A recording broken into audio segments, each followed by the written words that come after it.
title he's held through every Smash game to date. So let's get down to specifics. For info on Smash 64, we turn to the resident Smash 64 Firebrand expert, Karo Karapi. If you watched our History of Pikachu in Smash video, you'll remember that Karo emphasized the fact that Pikachu has a move for every situation, an attribute that contributed heavily to the rat's notorious dominance. This is actually a trait Fox shares as well. Every single move he has is incredible. His fair is huge and disjointed, his up smash kills easily, his down tilt extends miles in front of his body. You get the idea. What ties all of Fox's moves in 64 is that they're fast, have good disjoints, and combo into themselves. It's not uncommon to see any character in Smash 64 pull a zero death out of a straight hit, but Fox takes that to another level, having some of the most destructive combos in the game, especially with the kill power that comes from his up smash and up air. But even if Fox can't outright kill you, he'll just hit you off stage over and over, because his edge guarding was downright impressive. His huge down tilt is amazing for edge guarding, as are his good kill confirms. In fact, those kill confirms off the top would be one of Fox's defining traits for his entire existence. But it's here that we have to talk about what are possibly the two most Fox moves in the game, Laser and Shine. We'll talk about Laser first. In Smash 64, in each short hop, Fox can fire up 2 blasting shots with his neutral beam, most definitely set to stun. The artillery barrage unleashed by Fox makes it incredibly hard for an opponent without a game plan to get in, giving him one of the strongest neutrals in the game. They can even possibly be used for edge guarding. And then, of course, there's Shine. Reflector. That shiny blue hexagon spawned by Fox's down B was nominally supposed to send projectiles back to the opponent, and sure, that's a possibility. But as players soon discovered, Shine had other uses. Shine can be used as an extremely get-off move because of a little bit of intriguing frame data. Namely, it comes out on frame 1. That's right, 1 frame, so as fast as possible. That meant that Fox's Shine is a combo extender, shield pressure tool, and of course, part of one of the most powerful edge guards in the game. Most notably, an opponent hit by Shine gets jettisoned away from Fox at a horrific downwards angle, leading to the technique of Shine Spike, going out for melee where things get really crazy. So with some of the most powerful offensive combo and edge guarding tools in the game, good kill options, and an impressive neutral, what are 64 Fox's weaknesses?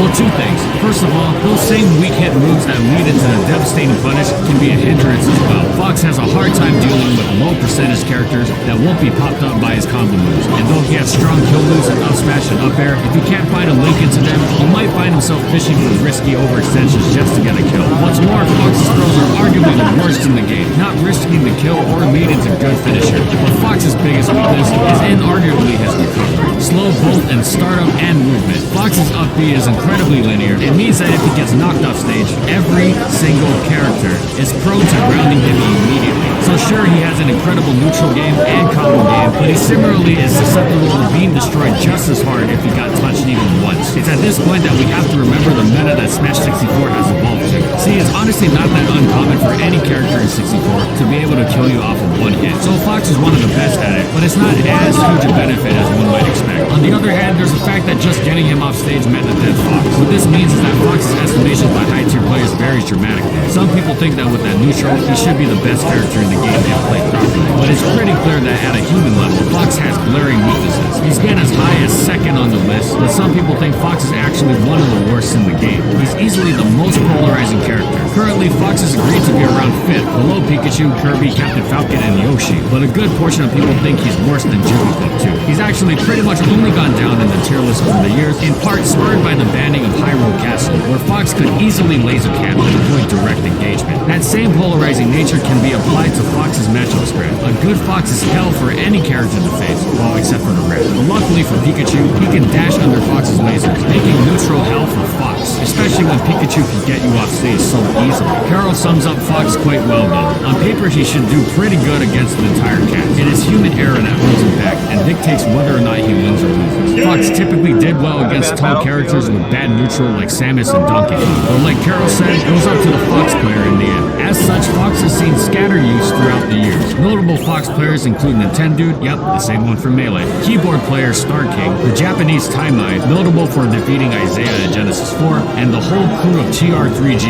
TR3G is actually a crew dedicated to pushing the Fox metagame, led by Hitler, LD, and the Z. A whole crew being devoted to a character says a lot. Fox is one of the most demanding characters in the game, but the allure of his potential heights is huge.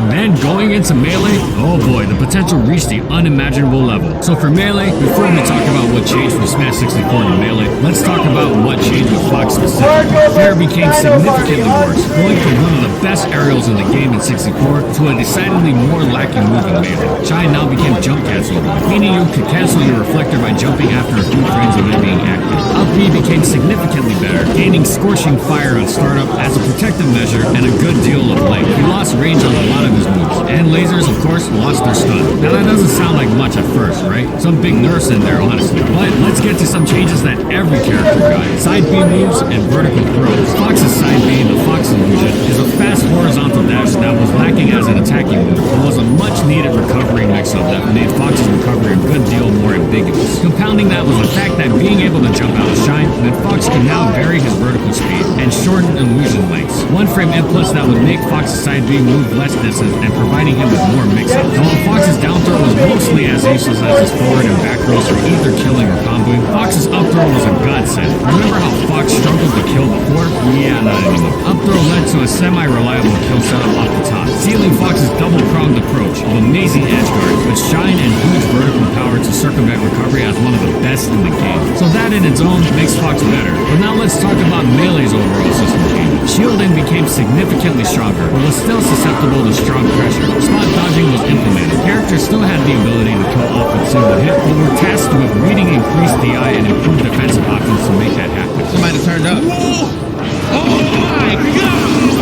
Crouch canceling was added, and then of course there was the movement. It's here that Fox came into his own. Are his options great? Yes. But as our expert for today, Drug Fox, puts it, it's less that something about the game's mechanics makes Fox good, and more that Fox's traits given the game's mechanics are really good. With an incredible dash and run, Fox's speed was even more of a trademark than in Smash 64. He had great options to beat crouch cancel, like Shine with fixed knockback, Drill, and a good grab. His recovery was incredibly buffed from 64. In a game where living a single iteration more could create a huge swing in momentum. His combo game, while not quite as oppressive as some others, still had huge potential, and good actual damage numbers on his moves meant it wasn't hard to rack up percent. The low full jump and fast fall speed also meant that he could create mix-ups simply by jumping. And then finally, there was wave dash. Fox may be one of the greatest users of wave dashing in the game. It's not just that his wave dash is particularly long, even though it kinda is, or that it benefits his neutral a huge amount, which it kinda does. The way it interacts with the rest of his moveset is incredible.